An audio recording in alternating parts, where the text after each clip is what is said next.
Көп адам ойлайды, ой, тамақ қой дейді. Жоқ, білесіздер ме, мына Қытай халқы бар, көрші халық. Әркім амандасқанда не мақсатта тұтатынын, қай нәрсені өзіне байлық ұстайтынын білесіздер. Қазақ халқы амандасқанда сәлеметсіз бе, немесе ассалауму алейкум деп амандасады. Екеуі бір мағына. Яғни сәлемет немесе саламат дегені ол амандық, денсаулық дегенді білдіреді. Арабтың сөзі өзі. Әссәламу деген, сәлем дегенде түбі амандық, деннің саулығы дегенді білдіреді. Қазақ айтады, бірінші байлық не дейді? Денсаулық дейді. Сөйтіп амандасамыз. Бізге бірінші қазақта сұрайтын нәрсеміз денің сау ма дейміз. Иә, қалған бәрін табасын онда дейміз. Қалған бәрі табуға болады. Ден сау болса болды дейді. Тамаша сөз. Бірақ ол бір халық қана ғой. Мына көрші Қытай айтады,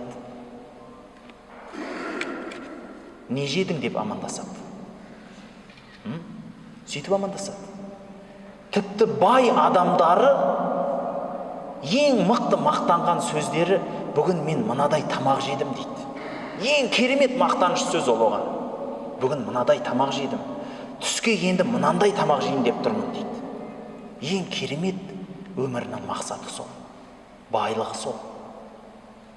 Қараңызшы, жерде 3 адам болса, соның біреуі Қытай дейді. Жердің 3-тен 1-і осылай амандасады. Не жедің деп. Бұл тамақтың адам өміріндегі орнын білдіреді, бауырлар.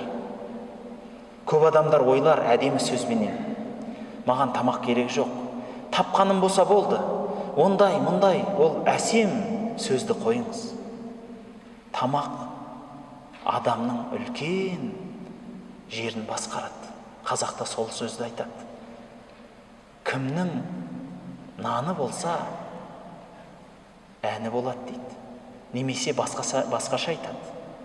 Нанды кім берсе, соның әнін айтасын дейді.